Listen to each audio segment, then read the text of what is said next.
Hello, ಎಲ್ಲರಿಗೂ ನಮಸ್ಕಾರ. ನಾನಿವತ್ತು ನನ್ನ ಜೀವನದಲ್ಲಿ ನಡೆದ ಒಂದು ಒಳ್ಳೆ ಸಿಹಿಯಾದ ಘಟನೆನ ನಿಮ್ಮ ಜೊತೆ ಹಂಚ್ಕೋಬೇಕು ಅಂತ ಇಷ್ಟಪಡ್ತಾ ಇದ್ದೀನಿ.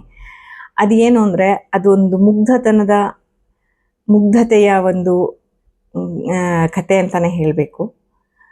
ಮತ್ತು ಆ ಮುಗ್ಧತೆನ ನೆನಪಿಸ್ಕೊಂಡಾಗಲೆಲ್ಲ ನಾನು ಯಾಕೆ ಮಗು ಥರ ಆಗಿರಬಾರ್ದು, ನಾನು ಒಂದು ಮಗು ಥರ ಇದ್ಬಿಡೋಣ ಅನ್ನುವಷ್ಟು ಖುಷಿ ಕೊಡುವ ಒಂದು ಘಟನೆ ಇದು.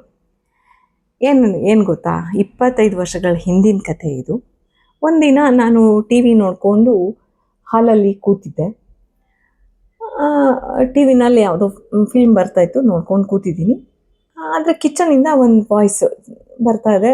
ನೋಡ್ತಾ ಇದ್ದೀನಿ, please stop stop, I beg you, please stop, God help me ಅಂತ ಬರ್ತಾ ಇದೆ. ನನಗೆ ಏನಿದು ಅಂತ ಹೇಳಿ ಆಶ್ಚರ್ಯದಿಂದ ಏನಾಗ್ತಾಯಿದೆ ಇಲ್ಲಿ ಅಂತ ಆಶ್ಚರ್ಯದಿಂದ ಎದ್ದು ಕಿಚನ್ಗೆ ಬರ್ತೀನಿ. ನೋಡ್ತೀನಿ, ನೆಲ ಎಲ್ಲ ಫುಲ್ ನೀರು ತುಂಬಿಕೊಂಡಿದೆ.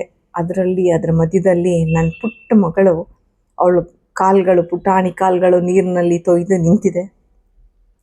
ಒಂದು ನಿಮಿಷ ನಾನು ಅದನ್ನೇ ನೋಡಿ ಒಂಥರ ಖುಷಿಯಾದರೂ ಅಥವಾ ಗಾಬರಿನೂ ಆಯಿತು. ನೋಡ್ತೀನಿ, ಫಿಲ್ಟರಿಂದ ನೀರು ಚೆಲ್ತಾ ಇದೆ, ಹೋಗ್ತಾನೇ ಇದೆ. ಅವಳು ಹೋಗಿದ್ದಾಳೆ, ಒಂದು ಗ್ಲಾಸ್ ತೊಗೊಂಡ್ಲು. ದೊಡ್ಡ ಸ್ಟೀಲ್ ಫಿಲ್ಟರ್ ಇರುತ್ತಲ್ಲ, ನಾವು ಹಿಂದೆ ಎಲ್ಲ ಇಟ್ಕೋತಾ ಇದ್ವಲ್ಲ ಸ್ಟೀಲ್ ಫಿಲ್ಟರು, ಅದನ್ನು ಗ್ಲಾಸ್ ತೊಗೊಂಡ್ಲು. ಫಿಲ್ಟರ್ನಲ್ಲಿ ಟ್ಯಾಪ್ ಓಪನ್ ಮಾಡಲು ಸರಿ, ನೀರೇನೋ ತುಂಬಿತು. ಬಟ್ ಅವಳಿಗೆ ನೀರು ನಿಲ್ಲಿಸೋದು ಹೇಗೆ ಅಂತ ಗೊತ್ತಾಗ್ತಾ ಇಲ್ಲ.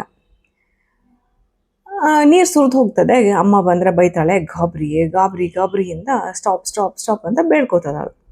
ನಾನು ಹೋದೆ, ಸೀದಾ ನಲ್ಲಿನ ನಿಲ್ಲಿಸಿ ಅವಳನ್ನ ಎತ್ಕೊಂಡು ಆಚೆ ಬಂದು ಅವಳಿಗೆ ಮುದ್ದು ಮಾಡಿ, ಹಾಗೆಲ್ಲ ಇದನ್ನು ನೀರನ್ನ ನೋಡು, ಟ್ಯಾಪ್ ಹೀಗೆ ನಿಲ್ಲಿಸ್ಬೇಕು ಅಂತ ಎಲ್ಲ ಹೇಳಿ ಅವಳು ಕಾಲು ಒರೆಸಿ ಅವಳಿಗೆ ಬಟ್ಟೆ ಎಲ್ಲ ಚೇಂಜ್ ಮಾಡಿ ಬಂದೆ.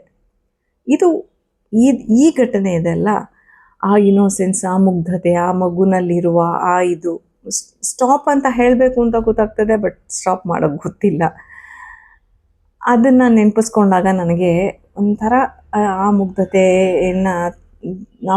ನನ್ನ ತುಂಬ ಇದು ಮಾಡ್ಕೊಳ್ಳುತ್ತೆ. ನಿಮಗೂ ಅನಿಸುತ್ತಲ್ವಾ, ನಾವು ಕೆಲವು ಕ್ಷಣಗಳಾದರೂ ಮುಗ್ಧತೆಯಿಂದ ಇದ್ಬಿಡೋಣ, ಮಗು ಆಗ್ಬಿಡೋಣ, ಮಗು ಥರನೇ ಇದ್ಬಿಡೋಣ ಅಂತ ಅನಿಸುತ್ತಲ್ವಾ.